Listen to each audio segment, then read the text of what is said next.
네, 설 연휴 발표된 각종 여론조사 결과에 여야가 촉각을 곤두세우고 있습니다. 네, 재판에 넘겨진 윤 대통령 사건을 두고도 정치권에서 엇갈린 목소리가 나오고 있는데요. 정치권 소식 두 분과 함께 짚어보겠습니다. 박상규 정치평론가, 조기현 민주당 법률위 부위원장 어서 오세요. 네, 어서 오십시오. 안녕하세요. 안녕하십니까? 예. 먼저 조기 대선과 관련한 여론조사 결과가 요새 계속 많이 나오고 있습니다. 먼저 양자 대결을 보자면 조사 기관에 따라서 민주당은 이재명 대표와 여당의 여러 주자가 붙는 거잖아요. 근데 보면 결과가 많이 다릅니다. 입소수에서는 이재명 대 김문수에서 이재명 대표가 오차범위 밖에서 확실히 우세하고요. 홍준표, 오세훈 시장과 붙어도 오차범위 밖의 입소수 결과고요. 갤럽은 이재명 대 오세훈, 홍준표 이렇게 1대1로 붙어도 오차범위 내 접전입니다. 엠브레이는 이재명 대 오세훈, 홍준표 동률로 나오고 있고 조원 CNI는 오차범위 내지만 이재명 대 김문수 이렇게 붙었는데 김문수 장관이 46.4%로 오차범위 내지만 앞서는 상황이에요. 기관마다 이런 그 상황이 다른 거 그리고 이런 흐름은 어떻게 저희가 분석해야 돼요? 제가 이런 자리에서 항상 말씀드리는데 저도 여론조사 결과를 받아보면서 수십 년간 이렇게 기자 생활하면서 보면 예. 여론조사는 수치에 매몰되면 큰 판을 놓칩니다. 예. 한마디로 트렌드, 상승 트렌드냐 하락 트렌드냐 좁혀지는 것이냐 넓혀지는 것이냐 이 예. 부분을 봐야 되는데 세 가지 특징이 있다고 봐요. 먼저 탄핵 찬반 여론은 원래는 엄청나게 12.3 계엄 이후에 벌어졌었거든요. 예. 그러던 것이 분명히 좁혀지고 있다. 아직은 탄핵 찬성이 많습니다. 어디에 따라서는 아직도 60%대라고 하는 것도 있고 또 어떤 조사기관을 보면 40대에서 몇 퍼센트 포인트 차이 안 난다. 예. 이런 것도 있기 때문에 믿는 분들에 따라서는 야 60%가 있잖아라고 할 수도 있고 아니야 얼마 차이 안 나. 자 트렌드가 그렇다는 거고요. 네. 정당 지지도도 마찬가지 추세입니다. 원래는 계엄 직후에는 엄청나게 차이가 났었어요. 예, 거의 2배였어요. 예. 제가 기억하는 거는 33% 포인트 차로 민주당이 앞서다가 좁혀지고 최근 들어서 한 달 새에는 국민의힘이 역전했다는 물론 역전이라는 말을 쓰면 안 되고 오차범위 내다 그러는데 그 말 나오기가 무섭게 오차범위 밖에서도 앞서는 것도 나왔고 예. 다시 또 민주당이 또 앞선다고 하고 자 어떤 추세냐 좁혀지고 있는 건 분명하다 이 말씀입니다. 지금 물으신 이재명 대표의 조기 대선을 전제로 한 예. 아직 아무것도 예단할 수는 없어요. 하지만 조기 대선이 벌어진다면 이라고 하는 것도 이재명 대표의 적어도 독주는 사라졌다. 저는 그렇게 봅니다. 예. 그러니까 이제 원래 독주 소리 나오려면요 50% 넘고 그래야 돼요. 그야말로 누구랑 붙어도 이긴다. 분명히 그건 지금 아니다라고 말씀드릴 수 있고 양자 대결이 다양하게 나오고 지금 말씀하신 대로 조사기관에 따라 다른 거는 그 같은 조사기관이 다른 언론사의 의뢰를 받거든요. 예. 그리고 조사를 하는데 응답률도 다를 수 있어요. 그러니까 우리가 여론조사를 볼 때는 응답률 잘 봐야 돼요. 네. 또 하나 어느 기관인가 기관에 따라 다를 수 있죠. 그렇죠. 입소스가 한 거가 이거는 이런데 저거는 다 이렇다고 볼멘 소리하면 안 돼요. 그럴 수 있다는 거예요. 그분들이 조사를 조작한 것도 아니고 따라서 이재명 대표의 양자 대결, 여권 후보들과의 양자 대결이 여러 양태로 나타나지만 해볼만 하다고 여권은 생각할 거예요. 예. 왜냐하면 이재명 대표가 반드시 된다는 수치가 안 나오고 있어요. 의미 있게 이재명 대표가 평균적으로 45%에서 50%를 가고 50%도 뚫어야 민주당이 좀 안심이 될 것 같은데 전혀 안심할 수 있는 상황은 아니다. 이렇게 예. 말씀드립니다. 좀 이런 여론조사 흐름 추세를 본다면 민주당 쪽에서는 어떻게 이거를 분석하세요? 이재명 대표가 월등히 앞선다는 조사는 크게 많지 않잖아요, 지금 상황에서.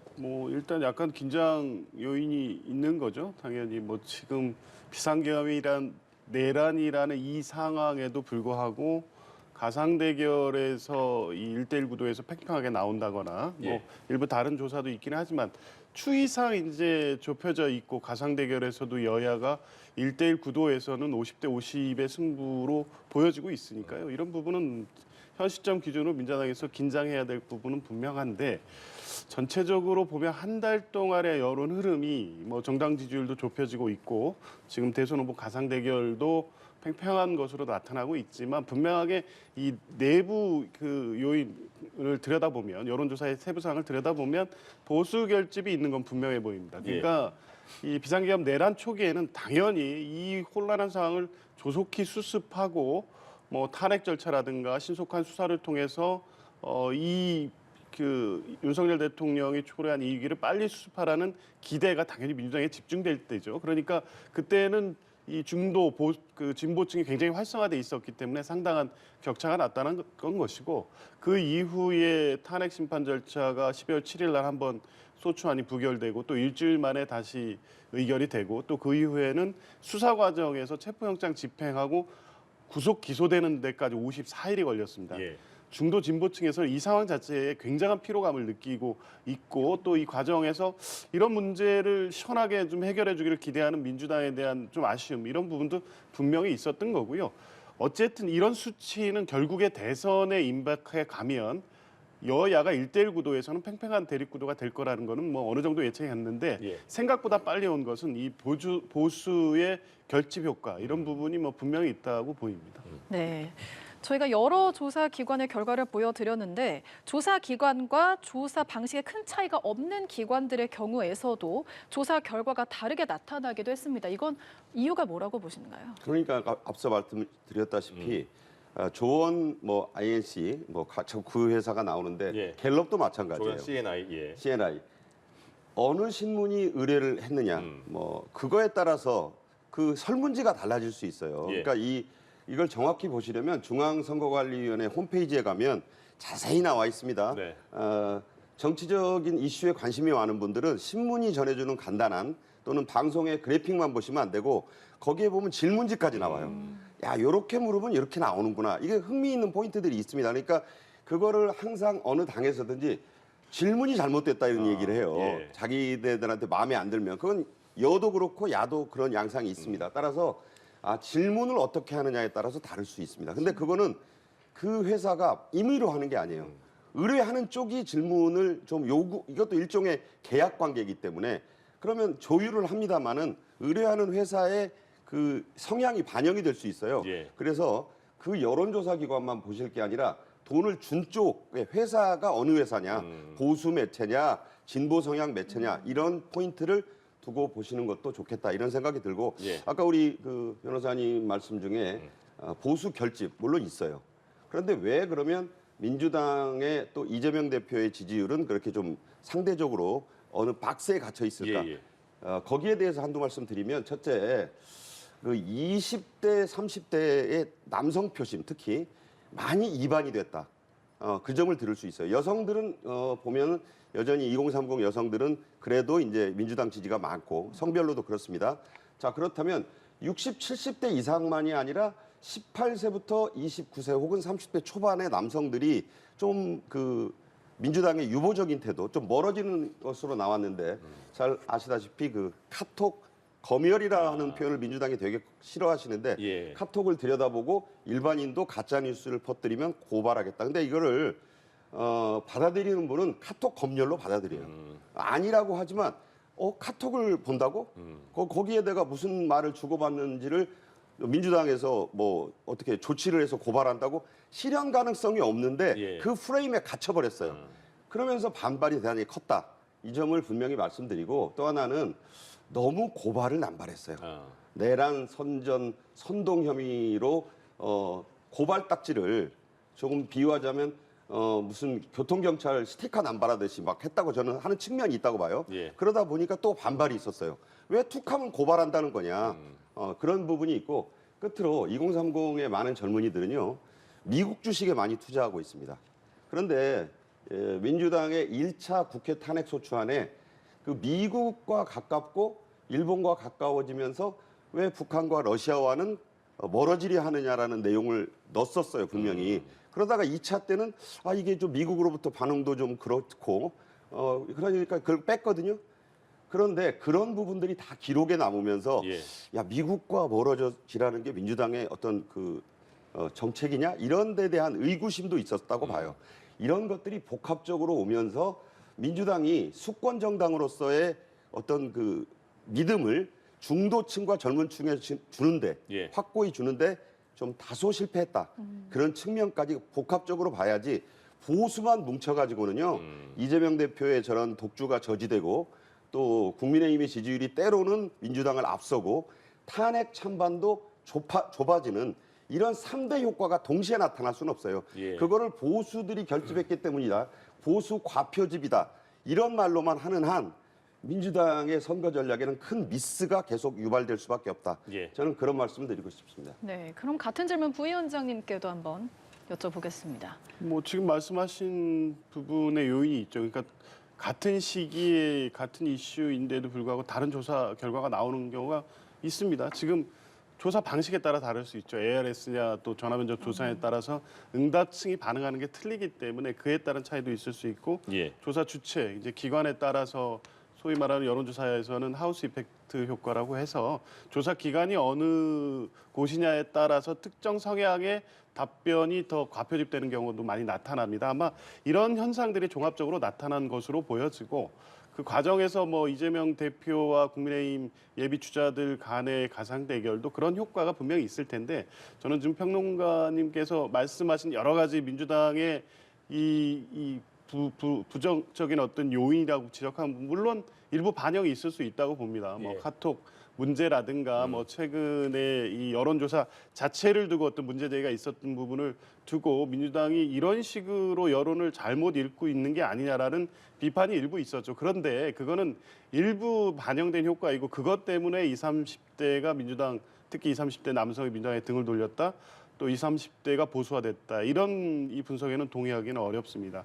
일부 여론의 반영은 분명히 있을 수 있지만 그 예. 역시 카톡 검열이라는 게 현실적으로 불가능한 것이고 또 그 이후에 계속적으로 그것이 이제 오해되고 곡해된 거다. 카톡에 대한 검열 내지 국민들의 자유로운 어떤 의사표현을 막겠다는 게 아니라 최근 비상계엄 내란 이후에 벌어지고 있는 가짜뉴스 또 내란과 관련돼서 오히려 비상계엄과 내란이 정당했다는 내용을 조직적으로 유포하는 행위에 대해서는 분명히 이런 부분에 한해서 하겠다는 것이기 때문에 이제 카톡 검열론 때문에 민주당에 대한 비판 여론이 집중되고 있고 그것이 여론에 상당한 영향을 미쳤다 보기는 어렵고요. 이 역시 뭐 보수 과표집 문제만이 지금의 어떤 전체적인 상황을 설명하기는 어렵다는 부분에 지금 말씀에 동의는 하는데 또 하나 중요하게 봐야 될 것은 최근 여론조사에서는 중도층에서는 분명하게 이제 다른 양상이 나타나기 시작했습니다. 그러니까 정권 교체냐 정권 연장이냐를 물었을 때 중도층에서는 거의 더블 스코어 차이로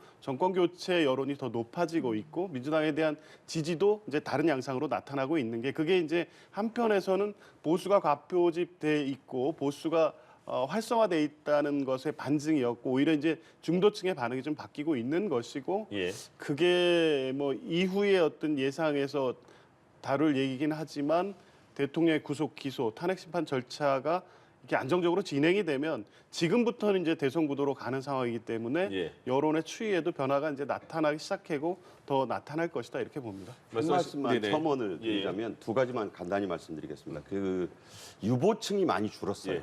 전에는 유보층이 30% 전후였어요. 그런데 최근 여론조사를 보니까 유보층이 10%대로 줄었어요. 이것은 양진영은 확실히 결속을 했다. 그러니까 이제 이 국면이 윤 대통령의 어떤 탄핵 심판과 형사소추 이미 구속 기소가 됐지 않습니까? 네. 그런 쪽으로 한 트랙이 가고 이렇다면 보수층에서도 있게 되는 하나의 이 대선을 현실로 슬슬 느끼고 있어요. 그렇다면 여기서 우리가 이기는 방법을 찾아야 되지 않겠느냐? 그러면서 결집을 한 건 맞아요. 예. 과도한 결집. 근데 민주당도 결집을 했어요. 그러니까 20%가 유보층이 아니고 20%가 이미 양진영으로 나뉘기 시작했다. 약간 대선에 이르기 직전에 나타나는 현상이거든요.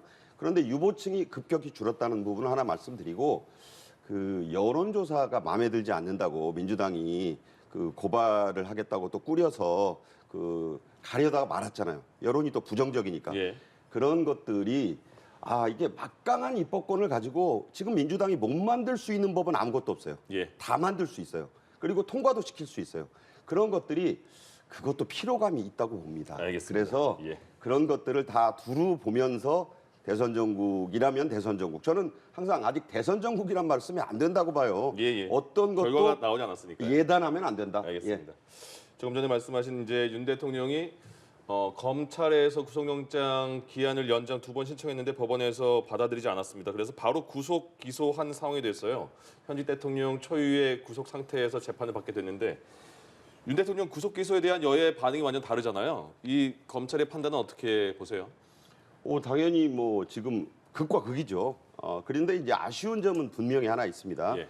심우정 검찰총장이 3시간 넘게 전국 고지검장 회의, 고검장, 지검장 최고위 간부들을 추석 연휴 때 불러 모아서 회의를 했잖아요. 네. 그럼 회의를 했으면 결과도 그 회의에서 냈으면 어땠을까? 어쨌든 일부 그 반대 의견도 있었다고 하니까 예. 불구속으로 하는 게 좋겠다. 그런데 그냥 알아들었습니다. 저한테 일입해 주세요 하고 한 2시간 더 고민하다가 구속 기소로 갔거든요. 예. 자, 이런 부분에서 뭐 이제 공소장을 미리 써놨다고도 하고 우리 법률 전문가이신 조 변호사 계시지만 그 내용을 문면을 보면 증거는 이미 다 확보돼 있다. 뭐 윤 대통령 조사 안 하고도 충분히 구속 기소가 가능하다. 이렇게 해서 심우정 총장 혼자 결정해서 그렇게 간 거예요. 자, 현직 대통령에 대한 사상 초유의 이 결정이 심 총장이 혼자 한 것도 좀 앞으로 법적 논란의 여지가 있고 여전히 서울중앙지법이 검찰의 수사 연장을 2번 불허했지 않습니까? 예. 물론 공수처가 수사권이 있느냐 없느냐의 여부를 중앙지법이 판단한 건 아니다라고 하는 분이 있어요. 그렇지만 이제부터 시작되는 재판, 뭐 지금 7월까지라지 않습니까? 그 이전에 뭐 구속기한이. 탄핵소추, 예. 구속 기한은 그리고 탄핵소추는 뭐 더 빨리 나겠지만 이제부터는요 법적으로 논란이 있는 그런 것은 남기면 안 되겠다는 생각이 들기 때문에 예. 좀 아쉽다. 아니 공소하고 기소하는데 기소가요 여러 가지 방법이 있어요. 네네. 그런데 논란이 여전한 공수처와 그 검찰이 결국 수사 한번 제대로 안 하고 어떻게 보면 저는 그걸 시효라고까지는 절대 얘기하지 않겠습니다만 경찰이 내란 수사권이 있는데 경찰은 그냥 체포 때 동원만 되고 완전히 소외돼 있었거든요. 네. 공수처가 가진 태생적인 한계에 끝내 극복을 못했고 검찰도 석연치 않은 기소를 했다. 저는 그 점은 지적하고 싶습니다. 예. 여권에서는 사법부 공소 기각해야 된다 이렇게까지 주장을 하던데요. 더 이상 이 윤석열 대통령 수사에 대한 위법 논란은 해서는 안 된다고 봅니다. 끝난 거 아닙니까? 이미 체포영장의 발부, 집행, 또 거기에 대한 이의 신청, 체포 적부심, 구속영장 발부, 또 구속영장 실질 심사 과정에서 윤석열 대통령이 계속적으로 반복해서 주장했던 바가 이런 것 아니겠습니까? 관할권 문제, 공수처의 수사권 문제, 형소법 110조, 111조의 문제 계속 지적해 왔지만 단 한 번도 법원에서 인정되지 않은 거고요. 검찰도 그 사실을 그대로 받아들이고 인정해서 구속 기소한 겁니다. 중앙지법에서의 이번에 영장 기한 연장을 불허가 한 것도 그게 지금까지의 수사 절차에 문제가 있었던 것을 일부 인정했다는 취지가 아니라 공수처법의 취지상 수사권과 기소권은 분리돼야 된다는 원칙에 충실해야 된다는 법 해석이기 때문에 그럼 뭐냐면 공수처의 수사가 아무런 위법이 없다는 걸 사실상 인정하는 내용의 결정입니다. 그러면 더 이상 이 수사 과정의 위법 논란은 있어서는 안 됩니다. 논란은 끝난 겁니다. 그럼에도 불구하고 기소 자체를 위법이라고 주장하면서 계속 형사법 체계의 대혼란이라고 하는데 비상계엄 내란이라는 충격적인 이 헌정 질서의 이 위기 상황 이후에 그나마 우리나라에 대해서 이 대외적 시선이 이 안정적으로 지금도 기대를 갖고 지켜보는 것은 헌법과 법률에 의해서 절차가 진행되고 있다는 것을 반복적으로 확인시켰기 때문입니다. 예. 대통령에 대한 탄핵 소추 절차를 통해서 헌법재판을 통해서 대통령의 행위가 위헌인지 아닌지에 대해 판단할 수 있는 대한민국의 시스템이 정상적으로 작동하고 있다는 것. 내란죄 혐의를 받고 있는 대통령에 대해서 정상적인 수사가 진행이 돼야 되는데 체포영장을 물리적으로 막고 있는 이 불안정한 상황이 한 달 이상 계속되면서 대외적 신도가 계속 떨어지고 있었던 거 아닙니까? 그게 이제야 정상화된 겁니다. 법에 의해서 혼란이 수습돼 가고 있는 과정인 것이지 지금이 이 형사사법체계의 대혼란이라고 하는 것은 형사사법체계의 대혼란이라는 것을 스스로 만들어서 이 정치적 위기를 극복하려는 대통령과 국민의힘의 뜻일 뿐이고요. 예. 형사사법체계는 아무런 문제 없이 작동되고 있는 것이니까 이제 구속 기사가 됐지 않았습니까? 지금이라도 사법 체계를 존중하는 모습을 보이는 게 대통령이나 국민의힘이 지금까지 정부 여당으로서 국정을 책임져 왔던 분들로서 마땅한 태도다, 이런 말씀 드리고 싶습니다. 예. 네. 더불어민주당은 관련해서 국민의힘을 향해 윤석열 기소는 부정하면서 조기 대선은 하겠다는 이중적 태도다라고 비판을 했습니다. 또 조기 대선 준비도 이재명 때리기가 전부라며 한심하다고 말하기도 했는데요. 탄핵 전국에서 내란 특검법 공포도 거듭 촉구하고 있죠. 내란 특검법은 이제 그 민주당이 일방적으로 통과를 시켰어요. 여야 합의의 모양을 갖추려고 했으나 합의가 안 됐고 결국 아까 말씀드린 대로 172석 나아가서 190석을 넘는 초거대 정당으로서 그냥 하고 싶은 걸 한 거예요. 거부권에 대해서는 아직은 모르는 거죠. 지금 최상목 대행에 아니, 그렇죠. 대해서. 그런데 이제 문제는 11개에서 6개로 수사권을 줄였다. 우리는 성의를 다하지 않았느냐. 야당의 비토권도 없앴다. 내용상 다 맞아요. 예. 그런데 우리 변호사님 잘 아시겠지만 가지수를 줄인다고 그 독소가 빠지는 건 아니에요. 하나만 있어도 그게 독소가 되거든요. 6번이 있습니다. 관련 그 기소 사건을 또 할 수 있게 예. 돼 있잖아요. 연관 사건을. 거기다 다 엮을 수 있다. 그게 이제 우리 그 젊은 분들 많이 하시는 나이 든 분들도 많이 하잖아요. 게임에 나오는 치트키다. 만능 치트키다. 그러니까 이거를 다 엮을 수가 있어요. 그러니까 외환을 뺐다고 그러는데 외환 유치죄도 하고 관련이 있어. 지금 아까 말씀하신 형사사법체계의 대혼란이라고까지는 하지 않지만 공수처가 일을 이렇게 크게 만든 게 그 관련이란 단어 때문입니다. 내란 수사를 할 수 없잖아요. 공수처 법에 명시돼 있어요. 예. 그런데 본인들이 이 검찰로부터 패스하라 그래가지고 패스를 받은 다음에 그 직권남용과 관련된 혐의라고 내란죄를 수사하겠다고 해서 어찌 보면 표현이 좀 그렇습니다만 그 난리를 친 거예요. 대통령을 체포하려고 했고 적법해요. 그것이 적법하지 않다는 것은 아니에요. 그러나 예. 그 적법의 요소마다 우회로가 있었어요. 중앙지법이 아니고 서울 서부지법. 서울 서부지법도 할 수 있죠. 그러나 원칙이 있는데 그 원칙 밑에 붙은 단서 조항을 그러나 이게 관할지로 변경할 수 있다. 왜 굳이 꼭 이 원론이 있는데 그 뒤에 붙은 예제 프리집을 이용하느냐. 법을 그렇게 비유해서는 안 되겠지만 예. 그러니까 이제 그 반대쪽에서는 깔끔하지가 않은 거예요. 그러니까 이게 깨끗한 뭔가 그 승복이 잘 안 되는 왜 중앙지법에 하게 돼 있는데 서부지법으로 할 수는 있잖아. 그래요. 할 수는 있어요. 그런 것들이 자꾸 석연치가 않은 그 관련이라는 것 때문에 그러니까 이 내란 특검법도 예. 줄였고 비토권도 없앴고 다 좋은데 그걸 왜 깔끔하게 민주당이 못 빼줄까? 내란만 하면 되잖아요. 내란 특검법이니까 왜 내란 특검법에 그런 걸 넣어놓느냐?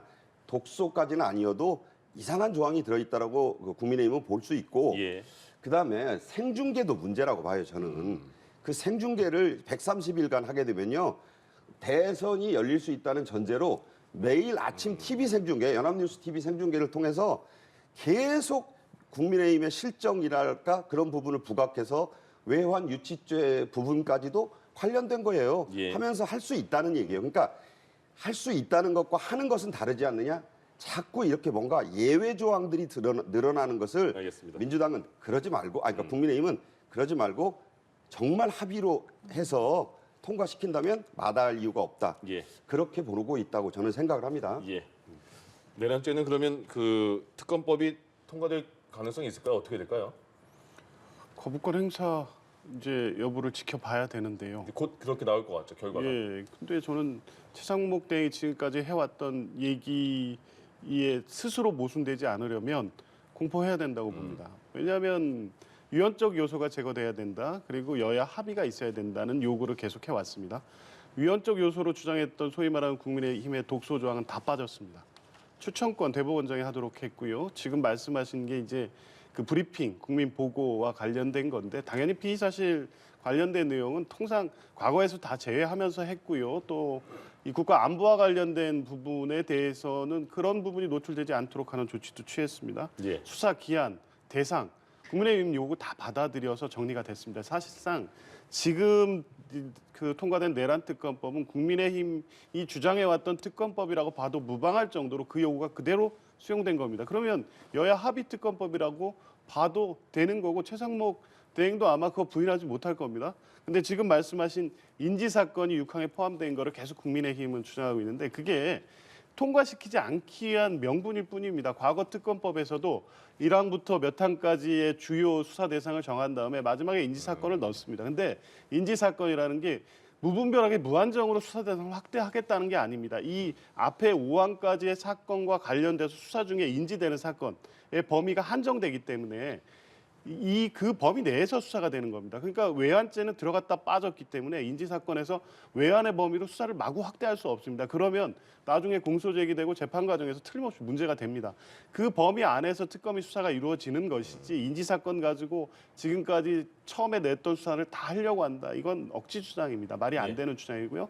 그런 측면에서 보면 여야 합의가 있다고 봐야 되고 위헌적 요소가 다 제거된 특검법이기 때문에 최상목 대행은 당연히 공포해야 되죠. 근데 왜 고민하고 있는지 모르겠습니다. 만약 거부권을 행사한다면 지금까지 최상목 대행이 대통령 대행으로서 국민을 바라보는 어떤 지금 위기 국면을 수습이 아니라 국민의힘의 뭐 당대표 대행처럼 행동하는 것과 다름없다는 평가를 받을 수밖에 없고요. 본인이 지금까지 요구해 왔던 내용이 정확히 반영된 특검법이라는 부분을 다시 한번 확인한다면 31일 날 공포를 할 것으로 저는 봅니다. 예, 네. 알겠습니다. 오늘 말씀 여기까지 들어보겠습니다. 지금까지 박상규 정치평론가, 조기현 민주당 법률위 부위원장이었습니다. 오늘 말씀 고맙습니다. 고맙습니다. 감사합니다.